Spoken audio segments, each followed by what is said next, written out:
नमस्कार दोस्तों, स्वागत है आपका एक और नई वीडियो में। बात करेंगे फैमिली आईडी से जुड़ी नई जानकारी के साथ। फैमिली आईडी में इनकम आपकी कहां कहां से काउंट होती है, क्या क्राइटेरिया रहता है, किस तरीके से आपकी फैमिली आईडी इनकम बढ़ाई या घटाई जाती है।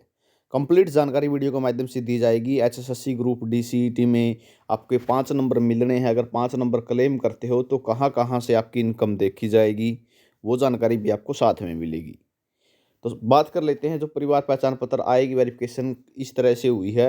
मुख्यमंत्री मनोहर लाल के जो प्रधान सचिव हैं वी उमाशंकर ने पीपी में परिवारों के आय वेरिफिकेशन के तरीके की जानकारी पूरी दी है। तो यहाँ पर देख सको, सबसे पहले आती है इनकम टैक्स की बात। और चैनल पर नहीं तो चैनल को सब्सक्राइब कर लेना, ऐसी जानकारी हम आपके लिए लेकर आते रहते हैं। तो आयकर विभाग से आय चेक करवाई। कुछ ने लोन लेने के चक्कर में ज़्यादा आईटीआर रिटर्न भर रखा था और उनकी 3 साल की औसत आय निकाली गई। तो इस हिसाब से आपकी सबसे पहले फैमिली आईडी की इनकम देखी गई। उसके बाद बिजली बिल खपत, कि आप साल में बिजली बिल कितना भरते हैं। पहले 9,000 रुपये सालाना था, अब 12,000 रुपये पर कर दिया गया है। सभी बिजली निगमों से उपभोक्ता के बिजली बिलों का डाटा पीपी के साथ जोड़ा अभी भी 80% जुड़ा है। यह माना जाता है कि आमदनी का 5% फीसदी खर्च बिजली पर होता है। इस तरह 15,000 रुपये मासिक परिवार की मासिक आय मानी गई। 4 पहिया वाहन, प्रदेश में लगभग 40 लाख वाहन पंजीकृत हैं। यह डाटा पुराना है, जिसमें मोबाइल नंबर फीड नहीं है। प्रदूषण चेक कराते समय वाहन मालिकों से डाटा लिया गया। जिन परिवारों के पास 4 पहिया वाहन हैं उन्हें 1,80,000 रुपये की आय से बाहर कर दिया गया। 2 पहिया वाहन मालिकों को नहीं किया गया। यानी 4 पहिया वाहन है तो आप 1,80 से इनकम ज़्यादा रखते हैं। ठीक है।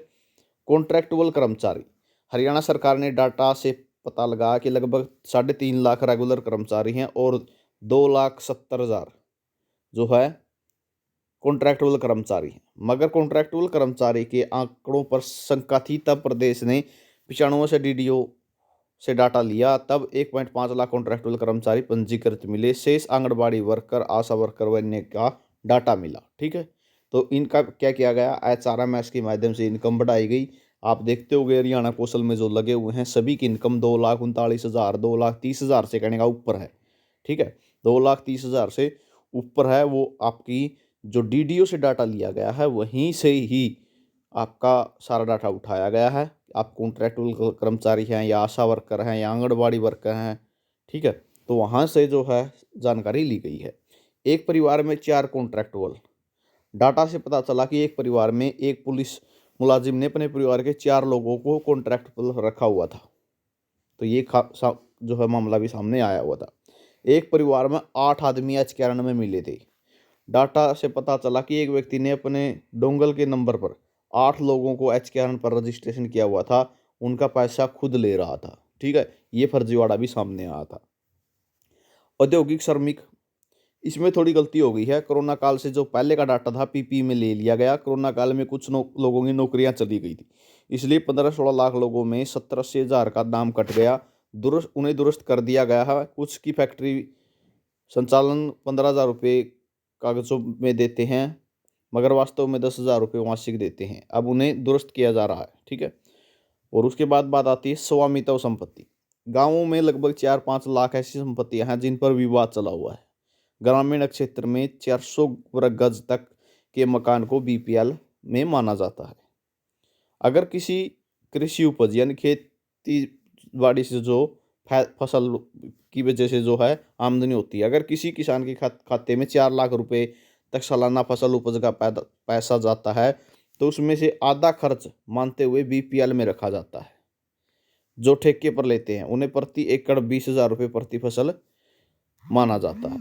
तो इस हिसाब से जो है इस जो एग्रीकल्चर से जो फ़ायदा होता है या फसलों से जो फ़ायदा होता है, जो उसकी आमदनी होती है, उसके हिसाब से आपकी इनकम देखी जाती है।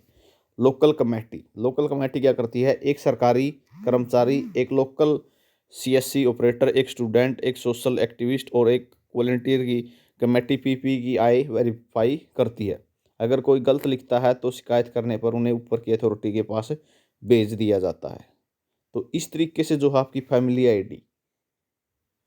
आईडी की इनकम देखी जाती है। ठीक है। ये क्राइटेरिया है लोकल कमेटी से लेके टैक्सेशन की जो इनकम है, टैक्स इनकम है, वहाँ तक। बात आती है 5 नंबरों की कि 5 नंबर किसको मिलती हैं, किसको नहीं मिलती। तो जो कॉन्ट्रैक्चुअल कर्मचारी हैं, ठीक है, उनको 5 नंबर दिए जाते हैं। अगर इनकम 1,80,000 से ज़्यादा है तब भी उनको मिलेंगे, क्योंकि सीईटी के नोटिफिकेशन में ये स्पष्ट लिखा हुआ है।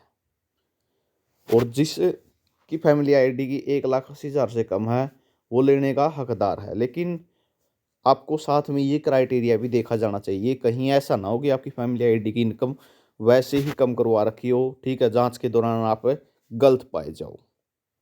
तो अगर ऐसा होता है तो आप 5 नंबर लेने से बचें, क्लेम करने की कोशिश ना करें, बाद में भी आप पर गाज गिर सकती है। तो ये जानकारी आपके लिए रहेगी। जिसको 5 नंबर जो 1,80,000 के क्राइटेरिया में आता है और सही है, अपनी जगह पर सही है कि हाँ मेरी 1,80 इनकम ही होनी चाहिए और एक्चुअल में ही मेरी इतनी है, तो आप 5 नंबर बिल्कुल क्लेम कर सकते हैं। HSSC आपको जो है 5 नंबर लेने का मौका देगी। लेकिन मुख्य रूप से मुद्दा क्या रहेगा? मुख्य रूप से मुद्दा रहेगा 31 जनवरी का जो केस है। 31 जनवरी को जो 5 नंबर का केस लगा हुआ सोशल इकोनॉमिक क्राइटेरिया वाला, उसका मैटर रहेगा। क्या मैटर रहेगा उसका? जो कोर्ट है, ठीक है, कोर्ट पे डिपेंड करेगा कि 5 नंबर देने हैं या 5 नंबर नहीं देने हैं।